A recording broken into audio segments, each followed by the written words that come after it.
Yo, what's going on, guys? Welcome back to the show, the podcast, episode 3. If you're listening, thank you so much for listening. We are on Apple and Spotify, as you know, if you're on one of those platforms. But this is going to be the first episode on YouTube. And if you are watching on YouTube, you can see right next to me, we have the one and only, the MLB The Show community's favorite Mets fan and self-proclaimed Battle Royale fiend, Scuffy McGee. Scuff, what's going on? How's it going, man? I appreciate you having me on. This is like my only second. This is cool to be on the other side of the table. So I'm glad to be here. I appreciate you having me on, and always great to see new podcasts coming up for MLB Show. So I always love listening, especially when grinding like moments and stuff like this. And so it's a great. I'm happy that you're doing this, and I just happy to be here. It's one of the first things I wanted to talk to you about was just the expansion of the MLB The Show community. It started obviously with a handful of content creators, and the community has grown and grown. And now, I think because Twitch is a relatively accessible platform for people to get into who are just casual players. I mean, people all over go crazy for this game. What do you think about the growth of just the community?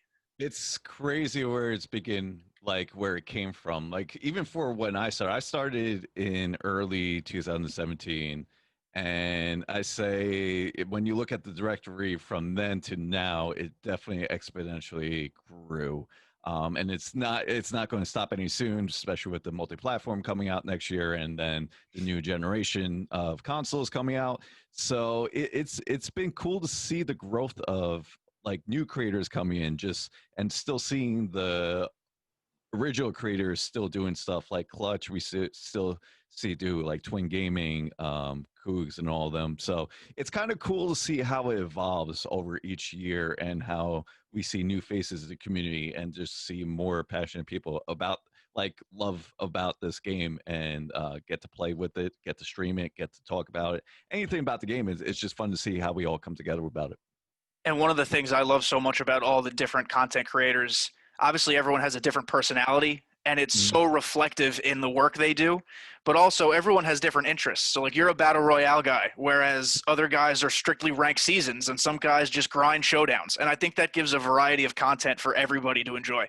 Yeah, it kind of like I loved how they introduced Showdown because you like you said you see more people now doing the offline aspect of Diamond Dynasty and enjoying that, like with the programs what they introduced last year and now into this year with the showdowns, including that, and now we're getting like a conquest map here and there, and then you see, like you said, Battle Royale guys. I'm like, I feel like I'm one of the few because a lot of people don't like to deal with the All Star Battle Royale difficulty, but I'm just I love everything about it. But yeah, it's exactly what you said. You see a mix of everything, even for the offline. I mean, we still see some franchise guys out there, road to show guys. I mean, Gold Glove is a big content creator. He still plays road to show time to time. So you see a variety of different creators, and they put their own twist to it. So it's always fun to see. And in preparation for talking to you, I'm not really a BR guy, but I hopped into Mm. BR a couple hours ago. And other than getting my ass kicked a handful of times, it was nice to just kind of, I know it's a mode you have to appreciate. Even if it frustrates you time and Yeah. time again, it's something you have to appreciate because you're playing with guys playing with cards that aren't normally used, and there's a lot of team building that goes into it. What is your favorite aspect of That BR? that that's exactly what it is. It's the drafting. When the drafting of teams is, I could sit there for hours and hours just doing that, wasting my stubs. I was very happy when we had that 1 week where it was just BR was free. Mm-hmm. I think I have over 260 common packs, just showing how many redrafts I did through that whole week. But just building a team and finding value in each round, like you have the diamonds and rough, like I say, we all everyone within my chat and community all knows how much I love Freddie Galvis. Freddie Galvis is like a diamond player to me when he's a bronze player at heart. So you just find these typical cards that you never thought you'd play with, and you try to build a team together and try to go 12-0 with it. And the adrenaline just keeps on pumping as you win each game, or you see yourself going forward by just winning and winning and hopefully going flawless, even though it's very hard. I still think it's the hardest thing to do in this game. I've been playing MLB The Show religiously for like 4 or 5 years, and never once have I sniffed like past 6-0. It's not my mode. It's not my thing. How many times, at least this year, have you gone flawless 12-0? Three times this year. It's been much harder this year than it was last year with the new rules with the 3 inning minimum. It just and pitching is this year is kind of harder Hmm. than it is from previous years. You miss your spots a little bit more. If you make a mistake, you're going to pay for it. So it's been harder. And I think with Inside Edge now back, it's easing it up a little bit, even though it really isn't. But it's just you have a much more variety of different type of players to pick from, and you just never know. Like if someone might be up by looking like a diamond player for that day when he's originally a low gold, or same with a silver where he's a low silver and now he's playing as a gold. So it's kind of cool to see how it's been shifting ever since we got baseball back with Inside Edge, and I like I said, I can't get enough in the mode. And the thing is, like when I started playing this game, I was strictly a ranked seasons guy, from 16 to probably late 19, like mid 19, and I don't know what got over me. I think just the enjoyment of building teams and then just the quickness of 3 inning games because anything can happen. And MLB The Show, as we all know, for good, for the bet. I mean, for good or for the worse of it, to be honest with you. Yeah, the bad, of course, being the infamous blown save counter that I always. Oh yeah, yeah. I mean, I don't love to see it because I don't want you to lose, but it makes me laugh every time I see it. It puts when you for me when streaming you want to keep the chat like entertained, and you want to it just became like a meme to this channel, and I accepted it. It happens, and I'm just trying to have fun playing the game. And yes, I'm competitive. I want to win. Trust me, I want to win every game.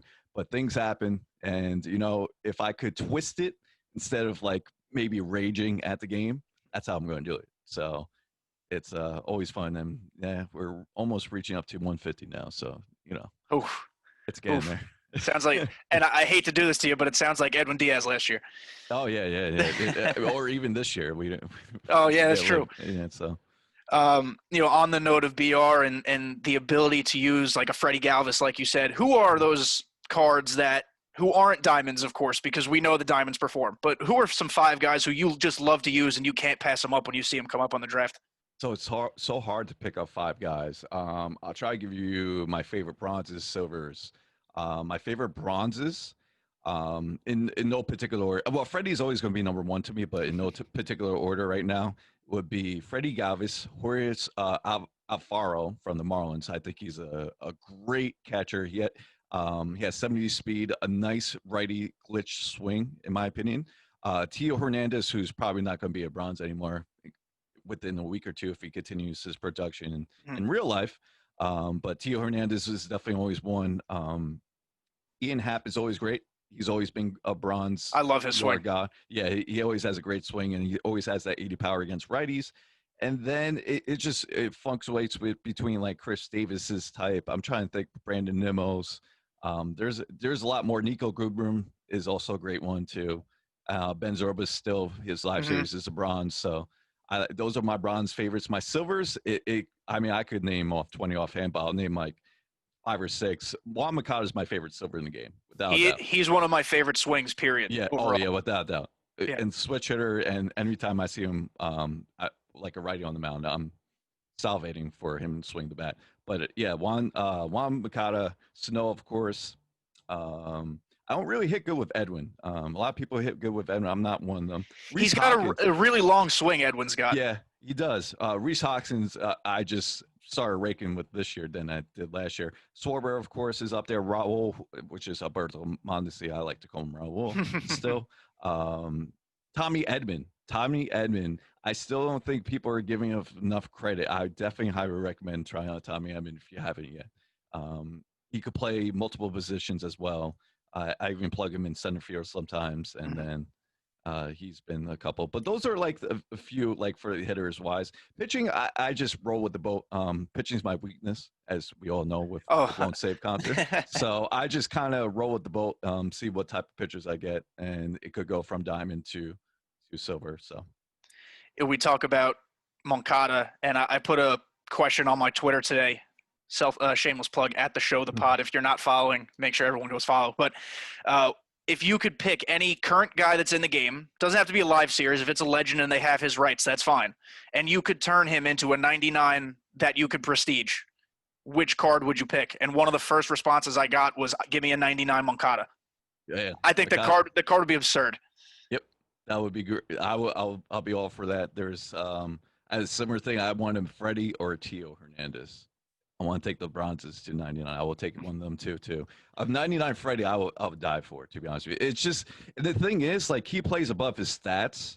So it's more towards like his swing, I guess, because I actually gave in and use a cap for ranked seasons, and I use his stance like that. Just that's the only way. But yeah, those would probably be my two. But Moncada 99. Hey, you never know. If we have a full season and we get some finest cards by the end, we might see one. And San Diego Studios, if you guys are listening, great idea. Great idea for you guys. Come, like, I guess during a normal season, this time of year, mid-August, early September, take the guys in the game who have the 10 best online stats, Freddie Galvis perhaps, and give them a 99. Give them the players or the people's choice cards, we'll call it. Choice. Yeah, I'll be down for that. Because then you get your wish. Yeah, be our finest cards, kind of. Yeah, exactly. For the community. I'll be down for that. I think that's a really cool idea because it encourages people to try everybody, I think. Yeah. And they did something like they later in the year, they always like do a post like who had the most home runs in DD from like the previous year. I think it was Frank Thomas or Ken Griffey from last year. I believe it was Frank because we were able to get him from the XP reward very quickly last year. So we'll see. And last night on stream, I hopped in there for a couple of minutes, and you said you're going to try to make more of an effort on ranked, at least during this season. Is there a reason for that?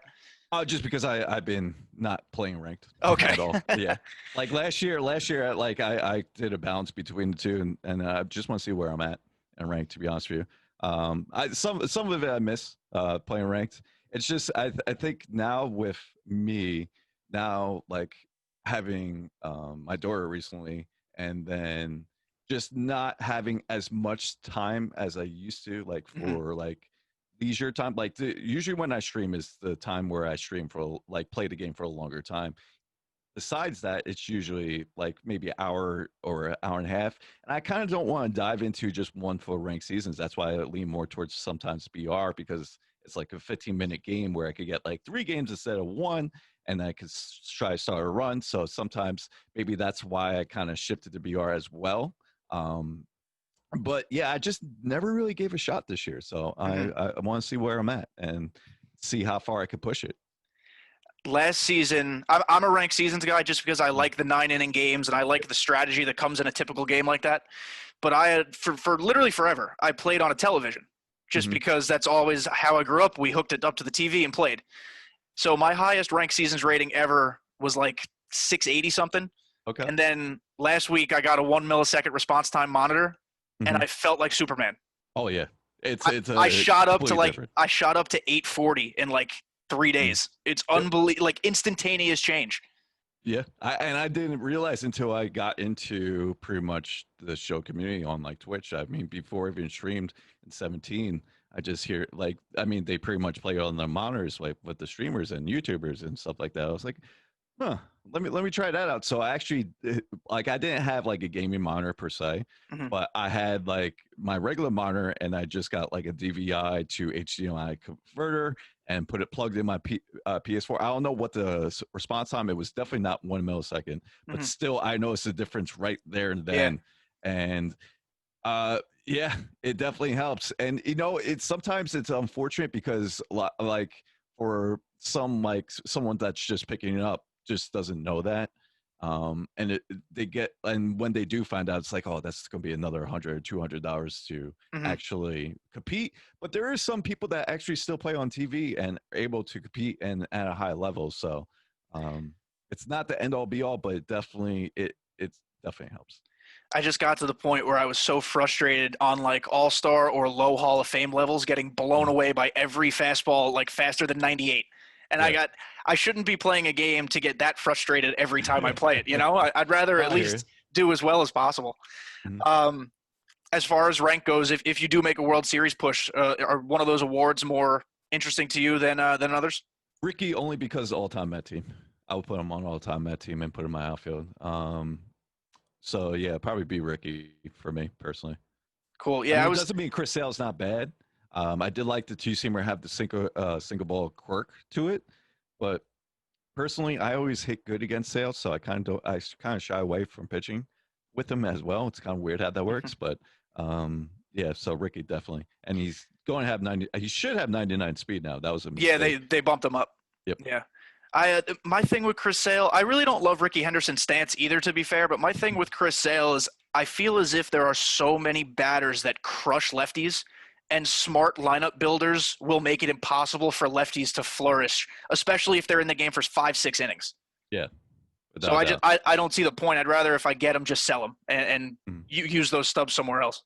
Yeah, that's another good point. You never know. There might be a headliner that comes out next week you want to buy or something like that. There's always content, and that's the beauty of this game is just content, content, content is always there for you to get.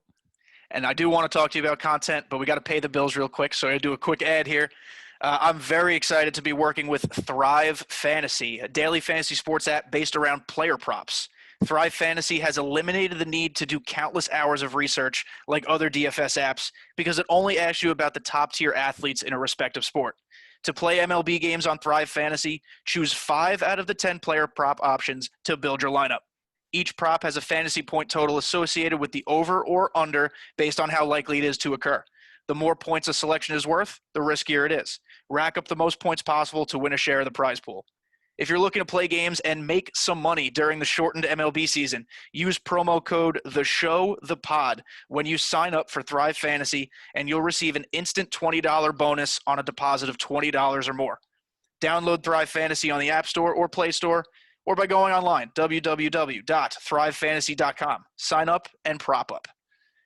So we talk about content, Mhm. and early on in this game's cycle, there were very, very reasonable complaints about the game, Mhm. many of which I think have been addressed. There are still plenty of issues with hanging curveballs and sliders and changeups and the occasional snafu at the wall or the warning track. But Mhm. for the most part, they've been fixed. The one thing that's been great from day one has been the content. It is out of this world. Every 3 days, we're getting new cards.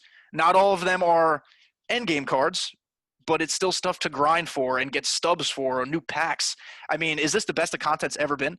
Yeah, they've been progressing each year. I love the addition to now the minor leagues players. A lot of Mm-hmm. some people, once they saw a lot of them, they're kind of like, we don't need these cards. But you're kind of progressing to this year. They were kind of progressing with the overalls. Like you're going like last year, kind of you saw the overalls all over the place. And I bring it back to the Immortals. 18 was the Mortals 18 content wasn't that great because the Mortals was dropped within July, Mm-hmm. and you had endgame cards by July, and then any other card that came after that are pretty obsolete. You can't use them. And then 19, you see them do the XP reward path, and then progressing with that, it's kind of like a battle pass. And then they introduced the headliners. This year, they just took everything that did right in 19 and just expanded on that. Mm-hmm. And you just love to see that. And like I said, the future star cards I love to see because I get to learn about these card prospects. I'm not always into knowing who's the top prospect from here, here, here. So that definitely helped. And not only that, they introduced 2 new cards each week with the headliners, and then we had the player programs for the regular programs, and then the events. Yeah, it's definitely been a hell of a year for content, and it increases the variety of lineups that you see within ranked events and so on. So, That's the big thing for me. I remember the first year Diamond Dynasty came out, every lineup was identical by like the second month of the game mm, because they didn't have the capability or maybe didn't even realize that people still wanted those constant content drops. So the second lineup started to diversify, I got so much more interested in the game. yeah. Because when you see the same cards over and over again, not only does it become kind of stagnant, but it's like I know how to pitch this guy. I know how to use this pitcher. It's just boring. Mm-hmm. Yeah, Um, it's and not only that, like previously, you just had to pretty much make like I did theme teams from the previous years when mhm. content was as great. Like I'll do like all silver squads or all bronze squads and try to see if I can make World Series with them and did stuff like that to keep it like fresh to force you to play with new cards. This time, you don't have to be forced to play new cards. There's Yeah. multiple cards that you just want to try out because they look so good. Like even that Christian Pasha card that came out on Tuesday, it wasn't the like end game type of card, but it was intriguing by how balanced it was with the 99 field, Hmm. just to see how it is. Yeah, it won't replace your Mike Trouts, Larry Walkers, or Mantles right now, but still intrigued enough for like, hey, you know what? I could try out this card for a game or two and see how it is. You mentioned the collection Mike Trout, and I wanted to Mm. ask you about that. I am by zero means a Mike Trout hater. He is the best player of this generation. It's not an argument. I was disappointed though by that being the award, only because maybe I took too much emphasis from outside of MLB The Show, but they hyped it up to be this ginormous thing, and it's a card that's like better than his live series, but by how much really? Mm. See, the way I see it is that the community hyped it up too much. I think we hyped it up too much because we're like, who could this be? And like we're just saying different scenarios. I mean, we're guilty. Like the content creators are guilty on that too because we Hmm. get hyped up. We say different scenarios that we want. Like we think it could be A Rod. We could think it'd be a Mark McGuire or Sammy Sosa or bringing back Reggie Stalker or something like that. Yeah. And I feel like we hyped it up a little bit too much. And not only that, we're kind of a little spoiled because I say spoiled because we didn't expect this last year. This came out of the blue last year. We got Honus Wagner, new legend. So Hmm. we're expecting the same thing this year. Um, and then we got the Mike Trout. And a lot of people were upset on that, which I understand because I think like I said, I think we hyped up way too much around this because we thought we were going to get a new legend. But when looking into hindsight things, I do like the Mike Trout card. I like how he has the reverse splits 125 power against it. It's a solid 5-2 card, which you Yeah. want. You don't want like a first baseman for that collection or a starting pitcher. You want a 5-2 card, which we got. And looking past that, I think it's just setting up for next year. Next year is, like I said, it's going to be multi-platform. We're going to get the new generations. They're going to get. I'm sure they're going to have a brand like a lot like more money towards SES budget Hmm. to Oh, go definitely. fully out because you want to get as many eyes on this game, especially with like I just said with multi-platform and new generation. So I'm expecting the new legends for next year are going to be like none other. They even put out a survey, which I never saw them do before, on the Show Nation and asked people within the Show Nation community, like, what legends do you guys want to see? And I've never seen that before. So, but my feeling is they're just waiting for next year, um, and kind of don't want to push the envelope just now.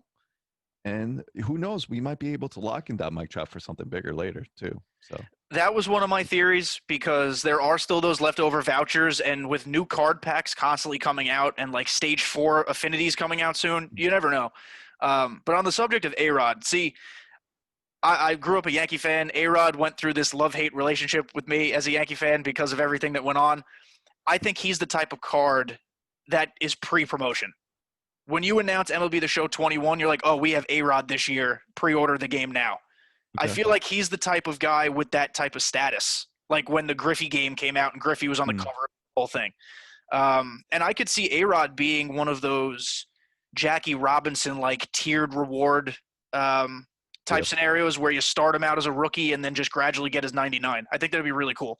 Yep. I mean, A-Rod was probably the only card where we had 3 different 99 versions of his card in the game. We had the Seattle one, we had the Rangers, and then Yankees 99 cards. So he's definitely being big. I'm just worried about like even just like the persona of A-Rod. Would he be enough to be like a cover? I don't think so. If they want, I think it's personally, I think they go for like a Jeter. Hmm. Um, if they could get his rights, I mean, I'm sure it's going to be hard to get his rights. Bonds, I don't think they'll ever get the rights for. But like, I feel like you could get either a Jeter or something. Maybe they get Jeter, A Rod, and Nomar all in one cover, That'd be really cool, to be honest. like on a trailer, and that'd be pretty dope.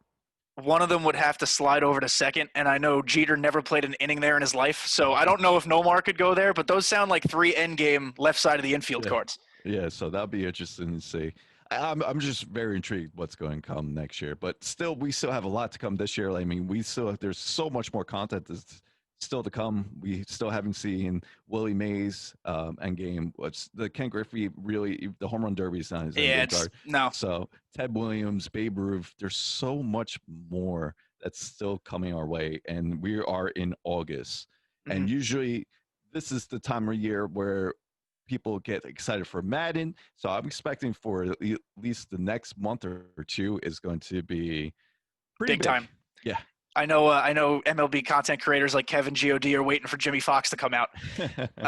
We have what do we have as bronze right now and nothing else. I feel like it's Yeah, a matter of time. nothing else. And it took a little bit late to get his signature series card last year too. That was more towards the end of the year, so hopefully we get that soon. And I want to shift gears and talk a little bit about real life baseball and your Mets. Yeah. I know they are a constant roller coaster. Trying to put it lightly here. Let's start out front. The team is supremely talented. Mhm. Like Jacob DeGrom is the best pitcher in the National League, maybe baseball. You can easily make that argument. Yeah. Jeff McNeil is one of my favorite hitters to watch hit. Pete Alonso is an animal. But when you have guys like Cespedes just not showing up and then declaring he's going to quit, I mean, how do you think a team gets past something like that? I'm just so used to it, to be honest with you, being a Met fan. It doesn't, nothing ever shocks me anymore being a Met fan. The good thing about with Cespedes leaving, it gives opportunities for other guys like Dom Smith plugging into DH or JD Davis not playing the field and just be DH, or Cano back into DH spot. Um, we have we're leading in we're third in hits right now, right? And we're like last in runs in scoring position. That just shows you we're just not being clutch right now. Yeah. Bullpen is still kind of shaky. I remember there was a stat the other week where our new guys between Purcell, Waka, and Betances had an over 10-point ERA. You don't like to see that. No, you don't. I was never big on Purcell. Waka looked it's good at times, and I'm not too sure what's going on tonight. I know they were winning before, but I haven't looked that much into it. But yeah, it's just I kind of wrote. It's the one year the Mets were always known for the pitching, or for numerous years, and this is the first year where I thought our lineup outweighed our pitching, especially when Syndergaard went down, and then of course Stroman got hurt with his calf injury, and it was just weird, very weird, and things just haven't been going the Mets' way. They could easily have over 500 record right now if they had scored runs in running score position, or they held on to leads. I mean, we saw the 8-run lead they blew last Friday against the Braves. I mean, yeah, that was rough. It's just some things. It's I hate to say the same old Mets, but sometimes it just feels that way. And I still love the team, and I will always be there, right there the next night, just watching the next game. The last 2 years, or last year and the bit of this year that's gone on, I feel like it's been kind of easy to make excuses, and I don't feel that say that in a negative way. I say it like Edwin Diaz can't be this bad. We know Jeurys Familia is not this bad. Robbie Cano, oh, he's hurt. Michael Conforto, oh, he's just not hitting the ball right now. I still feel like there's so much untapped potential, even right now.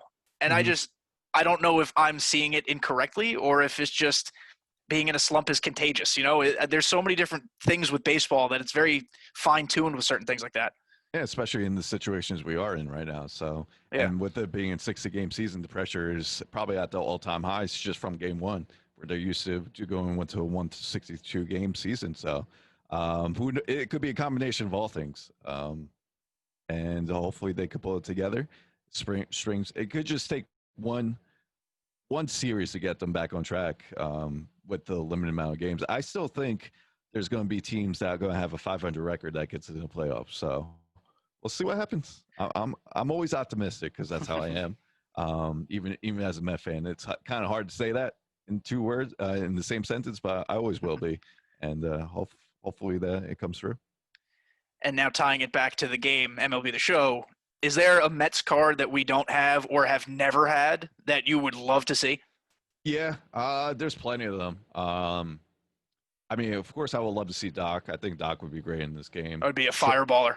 Oh, yeah, without doubt. And especially even his rookie year or his Cy Young year. I mean, it's just it was just, I think his 1985 season was his best, I believe, thinking offhand. So I would just love to see him in the game. Dallas Strawberry swing will always be nice.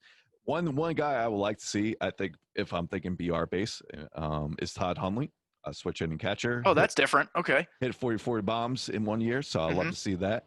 Of course, I'd love to see David come back, Reyes come back. I'm trying to think if there's Agar Alfonso was always one of my favorites. Probably not well known throughout like everyone else, but for Met fans, definitely a guy I would like to see. We got John Allroad back. That was kind of cool to see Allroad in there. That was a Uh, curveball. yeah, As it a was. It big was. collection award, that was a Yeah. curveball.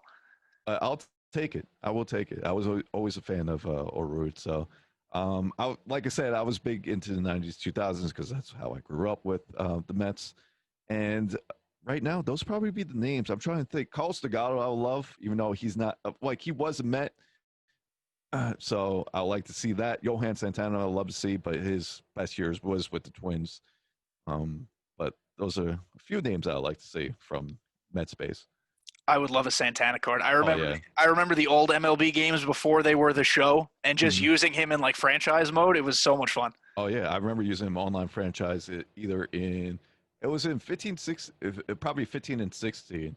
And then I remember he had a brief stint with the Orioles, so his rating wasn't so high. Hmm. I always love his delivery, so I was in this online franchise that said, "Screw it, I'm going to put him in my starting rotation."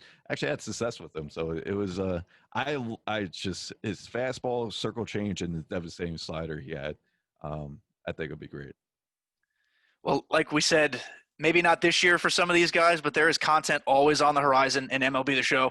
And Scuffy, one of the best content creators out there, really appreciate you coming on the show. And if you guys are not a patron on Patreon, you're about to miss what me and Scuff are about to record. So we're going to record some BR tips from the BR guy himself. If you want to get better at Battle Royale, become a patron on Patreon, and you'll get all the inside scoops. You will not get this unless you are a patron. So if you're interested, go to patreon.com/theshowthepod to join. But otherwise, Scuffy, man, thank you so much for Of coming on course, the show. appreciate having me. All Thanks right, for having me. guys, check out Patreon, and we'll be right back.